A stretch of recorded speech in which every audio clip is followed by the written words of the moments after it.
ముంబైలో ఓ acting coach Arya studio యజమాని రోహిత్ ఆర్యను పోలీసులు ఎన్కౌంటర్ చేశారు. ఇతనికి అప్సర్ మీడియా ఎంటర్టైన్మెంట్ అనే సంస్థ ఉంది. అయితే థర్స్డే అనే సినిమా కోసం చిన్నపిల్లలు కావాలి, తానే యాక్టింగ్ లో శిక్షణ ఇచ్చి సినిమా ఛాన్స్ ఇప్పిస్తానని ప్రచారం చేశాడు. అంతకుముందే ఇతనికి కొంత మంచి పేరు కూడా ఉండడంతో నటన మీద ఆసక్తి ఉన్న పిల్లలను తల్లిదండ్రులు ఉదయం తీసుకొచ్చారు. దాదాపు 17 మందిని హాల్లో కూర్చోబెట్టాడు రోహిత్. ఒక వృద్ధురాలు కూడా సినిమా ఛాన్స్ కోసం వచ్చిన వారిలో ఉన్నారు. వారందరికీ ఆడిషన్ చేస్తానని గదిలోకి తీసుకెళ్లాడు. అయితే లంచ్ సమయానికి కూడా పిల్లలు కిందకి రాలేదు.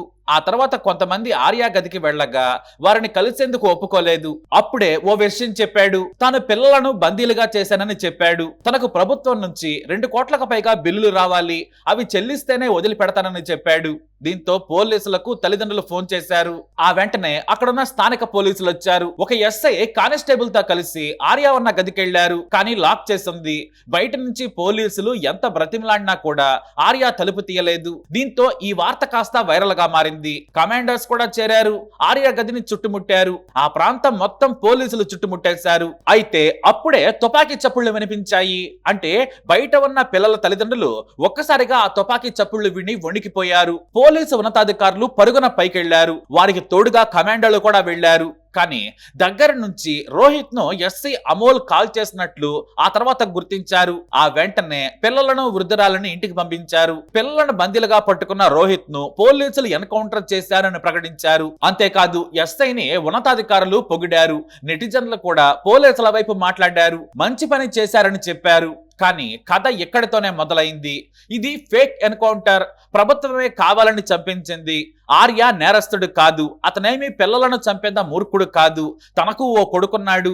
లక్షలాది మంది పేద విద్యార్థుల కోసం పనిచేశాడు. ఇది పక్కా ఫేక్ ఎన్కౌంటర్ అని సామాజిక కార్యకర్త, ప్రముఖ అడ్వకేట్ అయిన సత్పతే ఆరోపించారు. బాంబే హైకోర్టులో స్వతంత్ర సంస్థతో దర్యాప్తు చేయాలని రిట్ పిటిషన్ దాఖలు చేశారు ఆయన. అంతేకాదు సత్పతే సుప్రీంకోర్టు, హైకోర్టు ప్రధాన న్యాయమూర్తులకు లేఖలు కూడా రాశారు. డీజీపీ, సిబిఐకి సైతం ఇది ఫేక్ ఎన్కౌంటర్, మహారాష్ట్ర ప్రభుత్వం పాలనలోని లోపాలను కవర్ చేసుకునేందుకు, తమ తప్పులను కప్పిపుచ్చుకునేందుకు అమాయకుడైన రోహిత్ ను చంపారని సత్పతే ఆరోపించారు. దీంతో వివాదం పెద్దదైంది. రోహిత్ ను చంపిన ఎస్ఐ పై కూడా ఆరోపణలు వస్తున్నాయి. ఎవరో చెబితే కాల్చి చంపాడనేది ఆరోపణ. అయితే తాను మాత్రం రోహిత్ ను కూల్ చేసేందుకు ప్రయత్నించాను అని ఎస్ఐ అమోల్ చెబుతున్నాడు. అతని చేతిలో తుపాకీ ఉంది. నా వైపు కూడా గురిపెట్టాడు. తాను ఆలస్యం చేసిన, తొందరపడ్డా కూడా ఏదో జరుగుతుందనుకున్నాను. నా ఆత్మరక్షణతో పాటు పిల్లల ప్రాణాలు కాపాడేందుకు కాల్చి చంపాను. 2 గంటల బ్రతిమలాడినా వినలేదు. అతని డిమాండ్స్ నెరవేరుస్తామన్నా కూడా వినలేదన్నాడు. కానీ అతని డిమాండ్స్ నెరవేర్చడానికి నీ దగ్గర అసలు ఏం పవర్ ఉంది? అతనికి 2 కోట్లకు పైగా బిల్లులు ప్రభుత్వం నుంచి రావాల్సి ఉంది. రెవెన్యూ అధికారులు, ప్రభుత్వ పెద్దలు స్పందించాలి. మీరెందుకు చెప్పారు, మీరెందుకు కాల్చి చంపారంటే ఎస్ఐ నీళ్లు నమిలాడు.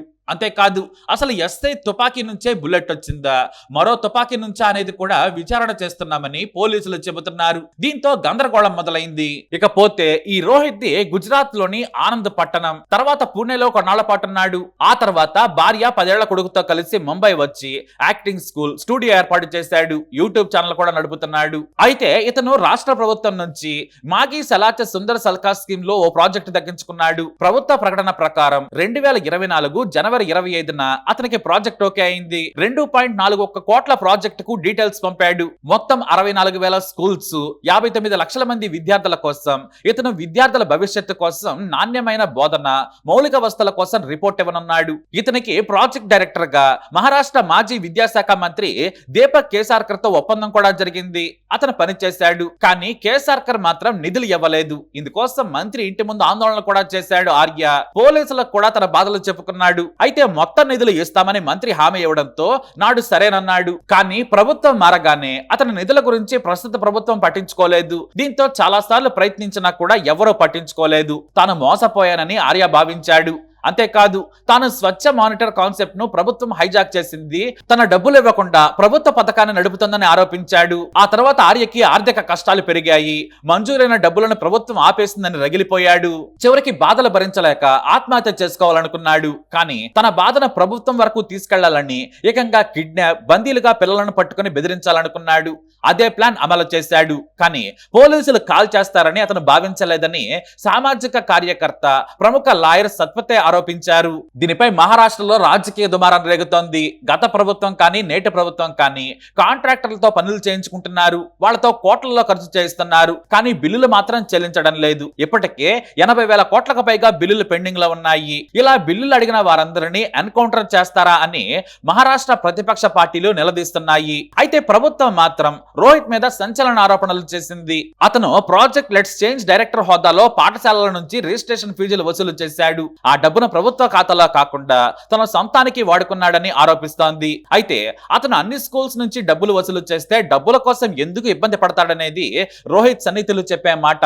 గత కొన్నాళ్లుగా ఆర్థిక ఇబ్బందులతో సతమతమవుతున్న రోహిత్ చేయకూడని తప్పు చేశాడు. పిల్లలను అడ్డంగా ఉంచుకొని వారి ప్రాణాలకు ప్రమాదకరంగా మారి బెదిరించడం చాలా తప్పు. అదే సమయంలో ఎందుకు, ఎలా, ఎవరు కాల్చి చంపారనేది ఇప్పుడు వివాదంగా మారింది. నిజంగా లోపల అతని దగ్గర తుపాకీ ఉందా, ఉంటే ఎలా బెదిరించాడనేది పిల్లలు కూడా చెప్పడం లేదు.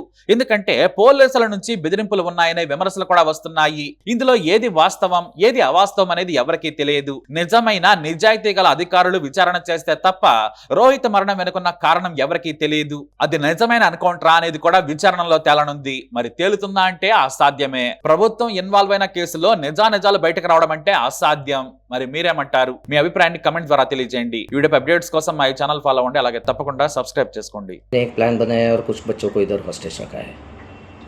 मेरे को ज़्यादा डिमांड्स नहीं है, बहुत सिंपल डिमांड्स है, बहुत मॉरल डिमांड्स है, बहुत एथिकल डिमांड्स है। और मेरे कुछ सवाल है, मुझे कुछ लोगों से बात करनी है, उनको सवाल पूछने हैं, उनके जवाब पर अगर मुझे काउंटर क्वेश्चन है तो मुझे काउंटर क्वेश्चन पूछना है। लेकिन मुझे ये जवाब चाहिए, मुझे दूसरा कुछ नहीं चाहिए। ना मैं टेररिस्ट हूँ, ना मेरी बहुत बड़ी पैसों की डिमांड है, कुछ भी पैसों की डिमांड तो है ही नहीं, इमोरल तो बिल्कुल भी नहीं है। सिंपल कॉन्वर्सेशंस करने हैं और जिसके लिए मैं इन बच्चों को हॉस्टेज लिया है। ये मैंने एक प्लान के तहत ही हॉस्टेज लिया है। लेट्स चेंज 4 मैं सच में करने वाला हूँ। अगर ज़िंदा रहा तो मैं करूँगा, अगर मैं मर गया तो कोई और करेगा, लेकिन होगा ज़रूर। इन्हीं बच्चों के साथ होगा अगर इनको हार्म नहीं होता है तो। Because the slightest wrong move from your end will trigger me कि मैं ये पूरा जगह को आग लगा दूँ और उसमें मर जाऊँ। मैं मर जाऊँ या नहीं मर जाऊँ, बच्चे अननेसेसरी हर्ट होंगे, ट्रॉमाटाइज डेफिनेटली होंगे। उसके ऊपर कुछ होगा तो मुझे पता नहीं।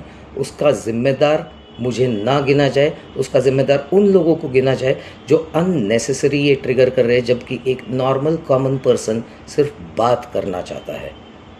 मेरी बातें ख़त्म होने के बाद मैं खुद ही बाहर आऊँगा। मैं अकेला नहीं हूँ, मेरे साथ और भी लोग हैं। कई सारे लोगों को ये परेशानियाँ हैं और ये मैं सल्यूशन देने वाला हूँ।